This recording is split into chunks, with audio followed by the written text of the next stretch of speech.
इंशाल्लाह। चलो ठीक है यार, चेक करें, ये देखो इस तरीके से हालत है। अस्सलाम वालेकुम। अच्छा, आज होंडा विज़ल है 2014 मॉडल, उसमें कुछ इशू आया है। सबसे पहले इसको स्कैन करते हैं, फिर मैं आप लोगों के साथ शेयर करता हूँ और उसका हल भी इंशाल्लाह। गाड़ी तकरीबन 1,88,153 किलोमीटर चली है। फिर इसको स्कैन करते हैं, फिर मैं आपको दिखा देता हूँ। सारे लाइटें जो है मीटर पे ऑन हो जाती है। यहाँ से हम इसको स्मार्ट स्कैन करेंगे और मुकम्मल जितनी भी इसमें एरर है वो आप लोगों के साथ मैं शेयर कर लूँ और उसका हल भी इंशाल्लाह। तो ये सारे कोड इसमें आ रहे हैं, ये एक ही चेक लाइट की वजह से ये सारे कोड इसमें ऑन हो जाते हैं। तो सबसे पहले हम देखते हैं इंजन में। यहाँ पे हमारे पास आ रहा है सिलेंडर नंबर 2424 रैंडम मिसफायर। और रैंडम मिसफायर भी है। रैंडम का मतलब अनजाना, मतलब सिस्टम को पता नहीं कि किधर से आ रहा है। ठीक है, तो अब इसको डायग्नोस करते हैं। लेकिन मैंने जितना एक्सपीरियंस किया है ना इसको रैंडम मिसफायर को, ये विज़ल में जितनी भी GDI इंजन है ना, उनमें इंजेक्टर्स की वजह से और EGR की वजह से ही आता है।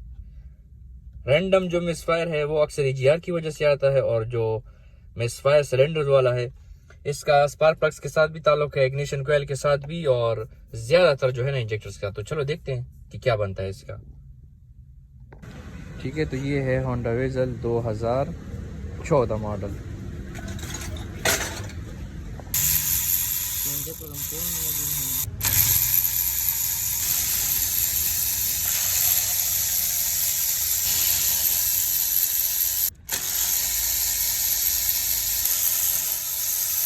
ये इसका इंजेक्टर्स है और इसकी कुछ इस तरीके से हालत है। जब इसकी अल्ट्रासोनिक हम करवा ले तो तब भी मैं आपको दिखाता हूँ। और ये इसका जो है ना सीरियल नंबर है।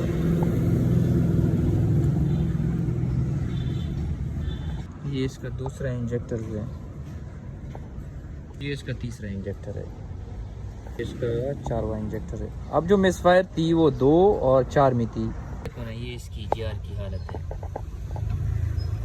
ठीक है, यही जो पुर्जे होते हैं ना कार्बन डिपॉजिट के, ये जाते हैं इंटरनल कंबस्टन इंजन में और फिर ये देता है रैंडम मिसफायर का कोड। और ये इसकी कुछ हालत है अंदर से, ये देखो ये। ठीक है ना, और यहाँ से आप देखो, सब्र करो मैं आपको दिखा दूँ। डिटेल वाइज मैं इसलिए बना रहा हूँ ताकि अगर गाड़ी वाला ओनर है उसके साथ इस तरह का मसला आ रहा है। ये मुकम्मल कार्बन डिपॉजिट से भरा हुआ है, ये देखो। अब पता नहीं इसका जो ऊपर वाला EGR है उसका क्या हालत होगा, उसको भी हम खोलेंगे, आपको दिखाते हैं। इसका अब EGR चेक करें, ये देखें, ये देखिए जो रैंडम मिसफायर है ना, ये देखो ये सारा इससे आ रहा है। ठीक है, ये EGR का जो पाइप से। ठीक है ना, स्कैन चेक मैनिफोल्ड में कि ऑयल तो नहीं है कहीं। चलो शुक्र है कि एक तरफ से क्लियर है। थोड़ा सा मैंने फील किया, हल्का फुल्का सा, देखो ना आपको भी फील हो रहा होगा। ये देख रहे हो, हल्का फुल्का सा है। तो सबसे पहले हम इसकी अल्ट्रासोनिक क्लीनिंग करेंगे विदाउट पल्स, और उसके बाद इसको टेस्ट करेंगे इसका स्प्रे लेवल। ये देखिए ना, इसके बिल्कुल स्प्रे बेसिस अभी नज़र आ रहे हैं। ये थोड़े से जो आपको नज़र आ रहे हैं ना, ये बिल्कुल जम जाते हैं। ठीक है, तब इसके बाद हम इसको टेस्ट करेंगे। तो हमने 4000 RPM स्पीड दी है, प्रेशर इसका 45-50, ऊपर से मैंने मार्किंग भी की है। ठीक है, हमारे 2 और 4 में मिसफायर बता रहा था ना, और रैंडम भी था। तो लेट्स सी कि क्या लेवल आता है इनका। इसका लेवल कुछ इस तरह आ रहा है। हमारे 2 में और 4 में मसला बता रहा था। ठीक है, लेकिन यहाँ पे मसला 1 और 3 में आ रहा है। ठीक है ना, और रैंडम मिसफायर समेत। तो इसका मतलब कि EGR की वजह से भी पॉसिबिलिटी है कि हमें ये कोड देखने को मिले, लेकिन इस चीज़ में इंजेक्टर्स में भी कंफर्म मसला है। अब हम इसको दोबारा से खोलते हैं, ठीक है, और इसकी एक बार फिर जो है ना अल्ट्रासोनिक क्लीनिंग करते हैं, और इस बार हम इसको पल्स देंगे और उसके बाद अगेन जो है ना हम इसको टेस्ट करेंगे। मैं इससे जो है ना एक पिक्चर भी निकाल लेता हूँ ताकि याद रहे हमें। इन सब की मैंने जो है ना अब पल्स अल्ट्रासोनिक की है, ठीक है, एक एक करके ताकि सही तरीके से हो जाए। उसके बाद दोबारा से हम इसको जो है ना टेस्ट पे लगाएंगे इधर और देखेंगे कि इसमें फ़र्क आया है या नहीं। तो एक बार फिर जो है ना अल्ट्रासोनिक क्लीनिंग के बाद पल्स देने के बाद मैंने टेस्ट पे लगा लिए और सीक्वेंस वाइज, ठीक है। अब देखते हैं ना क्या बनता है इसका। मज़ा नहीं आ रहा, अभी भी सेम नंबर 3 वाले में जो है ना मज़ा बता रहा है। हम ये पूरा होने देना और इधर की वीडियो देखे एक चीज़ मैं आपको दिखाने वाला हूँ इंशाल्लाह इसमें, ठीक है। तो थोड़ा सा ही टाइम बाकी है, बाकी जो है ना अब इसके जो फ़िल्टर्स हैं ना, फ़िल्टर्स इंजेक्टर्स के, वो चेंज करेंगे। उसके बाद दोबारा से इसको टेस्ट करेंगे। अगर उनसे भी फ़र्क नहीं पड़ा तो फिर ये इंजेक्टर्स भाईजान आपको रिप्लेस करने पड़ेंगे। ये लेवल आप देख सकते हैं, ठीक है। लीक टेस्ट, ठीक है,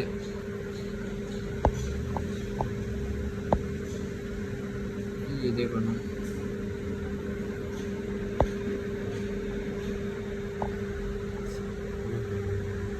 बाकी अब इसके जो फिल्टर्स है ना वो चेंज करेंगे, ठीक है, ऑरेंज समेत। और इसका टूल है जिससे ये डाले जाते हैं और ये वो है जिससे निकाले जाते हैं।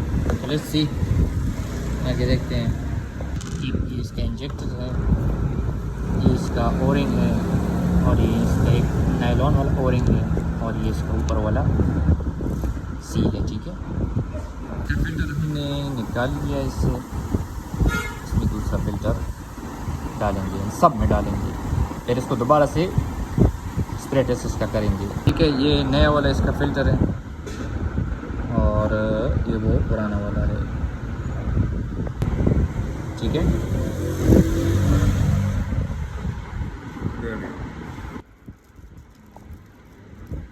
इसमें हमने नया फ़िल्टर डाल दिया। अच्छा, अब आप लोग पूछेंगे कि इसके फ़िल्टर्स कैसे चेंज किए जाते हैं। देखें, ये इसका टूल है, ठीक है ना, और ये हो गया। अब मसला क्या आता है पता है, ये जो दोनों है ना ये इसमें नहीं जाते, हालांकि मैंने इसीलिए मंगवाए थे, ठीक है। तो GDI का जो है ना इंजेक्टर्स का अलग ही होता है स्क्रू।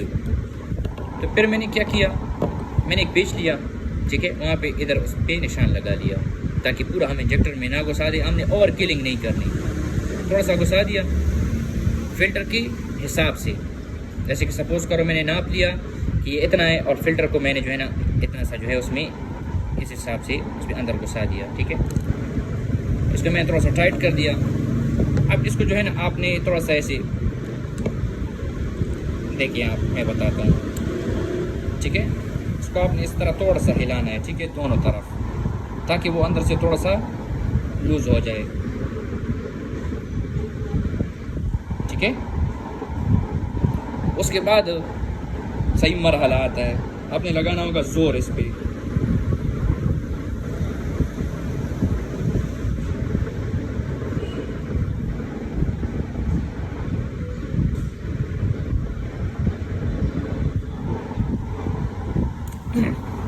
ठीक है, तो ये इस तरह बाहर आ जाएगा।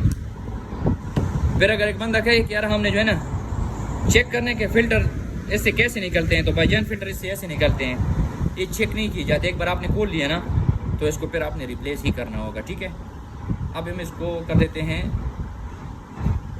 साइड पे। दूसरा फ़िल्टर हमने लिया, इसको थोड़ा सा हम इस तरह कर देते हैं, अगर कोई गनशन होगा तो भी निकल जाएगा। दूसरा फ़िल्टर हमने लिया, बिस्मिल्लाहिर्रहमानिर्रहीम, इसमें हमने इस तरह रख दिया, ठीक है।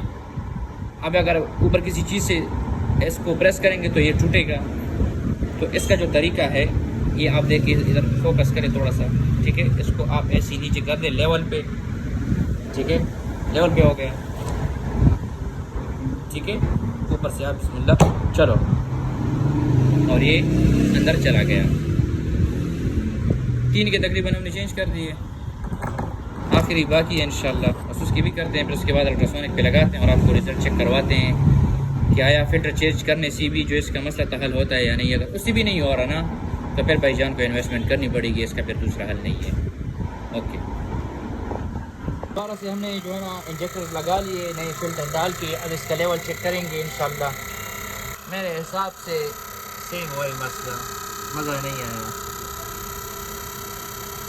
ठीक है, सेम लेवल। अब इसका लो आरपीएम पे टेस्ट करते हैं कि वो क्या कहता है। इस बार हमने आरपीएम जो है ना वो 2500 कर दिया, ठीक है, तो अब देखते हैं कि लो आरपीएम पे ये मसला देता है या नहीं। सेम वही कंडीशन लो आरपीएम पे भी, ठीक है। तो हमारे पश्तो में एक कहावत है, कट का सर तसमले वो का लंगे तसमले जो कोना के ब्याम पर मंजरा जी। मेरी कोशिश थी कि कस्टमर का नुकसान ना हो, ठीक है, ताकि अच्छी तरीके से डायग्नोज हो जाए, लेकिन उसके बावजूद भी जो है ना इन्होंने ये इंजेक्टर चेंज ही करने होंगे, इसके अलावा दूसरा कोई हल नहीं है।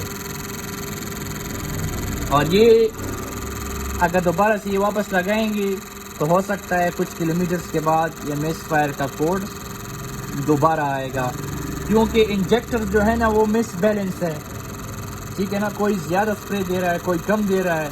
अल्ट्रासोनिक क्लीनिंग भी हो गई और मुख्तलिफ आरपीएम पे उसका टेस्ट भी हो गया, लेकिन उसके बावजूद भी ये अंदर जाके कार्बन डिपॉजिट बनाएंगे, वो सीधा जाएंगे कैटालिटिक कन्वर्टर में, जो हाइड्रोकार्बन है अनबर्न फ्यूल हो जाएगा सीधे ईजीआर की तरफ, वो ईजीआर में जमा होगा, ईजीआर से सीधा आएगा इंटेक की तरफ, इंटेक से सीधा आएगा इंटरनल कंबस्शन इंजन में, और वहाँ से फिर रैंडम मिसफायर दोबारा से पैदा करेगा। तो इससे पहले कि ये जो है ना इस तरह करे इंजेक्टर, बेहतर है कि ये चेंज करे, नहीं तो ये गाड़ी में और भी गंद मचा देगा। बस यही थी सीक्वेंस वाइज हमने इसके प्लग भी निकाल लिए, कंडीशन तकरीबन सही है, और जो पार्ट नंबर है ये इसका जेन्युइन नहीं है, ठीक है ना, खैर वो इतना इशू नहीं है, लेकिन अब इसको साफ़ करके टेस्ट भी करते हैं, इसमें तो कोई शॉर्टेज नहीं है, रेजिस्टेंस का मसला तो नहीं है, प्लग बिल्कुल ठीक है, प्लग में कोई शॉर्टेज नहीं है, तो लिहाजा जो मिसफायर है वो हमारे प्लग की तरफ से नहीं है। ये प्लग को मैंने मल्टीमीटर से चेक किया है, 4.5 के ओहम्स आ रहे हैं, बेहतरीन है, रेजिस्टेंस भी बिल्कुल ओके है प्लग्स की। ईजीआर का जो लाइन है, ठीक है, इसको भी हमने अच्छी तरीके से साफ़ कर दिया, ईजीआर भी बेहतरीन तरीके से साफ़ हो गया हमारा। देखिए इंजेक्टर्स में मसला होने की वजह से इम्प्रॉपर कंबस्शन हो रही है, ठीक है, तो जितनी भी गैसेस जाती है कैटालिटिक कन्वर्टर में, उससे जो हाइड्रोकार्बन है, अनबर्न गैसेस जो है ना, इस पाइप के थ्रू सीधा आता है ईजीआर में, ठीक है, ईजीआर उसको जला के वापस लेके आता है इनटेक मिनीफोल्ड में, इनटेक मिनीफोल्ड से वापस जाता है, तो इसके वालों के ऊपर भी कचरा बनेगा, कार्बन डिपॉजिट होगा, और इसके जो कुछ कार्बन डिपॉजिट्स के पार्टिकल्स हैं ना वो सीधा जाएंगे इंटरनल कंबस्शन इंजन में, और वहाँ से फिर रैंडम मिसफायर पैदा करेंगे, और इससे मज़ीद इंजन को नुकसान होगा, क्योंकि कार्बन बिल्डअप होगा, उसकी वजह से सत्यानाश हो जाएगा इंजन का। तो इससे पहले कि ये सारा सिस्टम हो, इंजेक्टर्स चेंज करवानी चाहिए टाइम से, और इस मशीन का फिर यही फ़ायदा होता है कि उससे इंजेक्टर्स का पता चल जाता है। लेकिन अगर कोई पार्ट्स वाला मेरी ये वीडियो देख रहा है तो उनसे एक रिक्वेस्ट होगी कि आपके पास माशाल्लाह इंजेक्टर्स काफ़ी ज़्यादा होते हैं, आप इंजेक्टर्स का एक मशीन भी लें, अगर कोई आपको ऑर्डर दे तो उसका इंजेक्टर्स टेस्ट करवा के उसको वीडियो बेच के उसकी तसल्ली करवा के 5-10 हज़ार अगर आप महंगा भी देंगे ना तो यकीन जाने लोग रेडी है इसके लिए।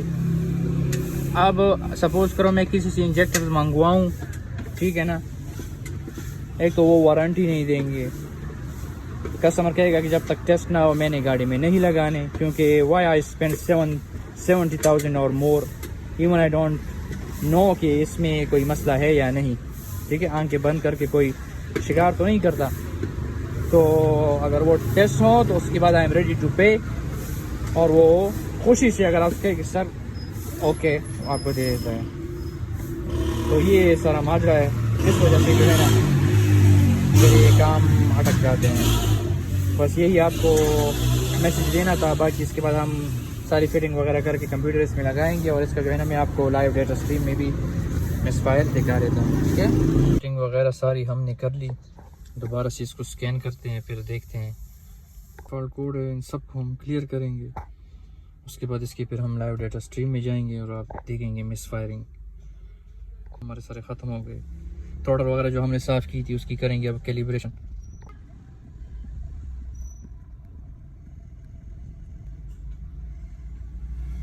ठीक है ना, गाड़ी स्टार्ट की, स्पोर्ट्स पे आरपीएम कैलिब्रेशन वगैरह हमने कर ली 1100 इसका 1200 आरपीएम में। और यहाँ से ये मिसफायरिंग आप चेक करें, देखिए दूसरे वाले में और चौथे वाले में। तो इंजेक्टर्स इनको चेंज करने पड़ेंगे। अब इसको थोड़ा सा रेस्ट देते हैं।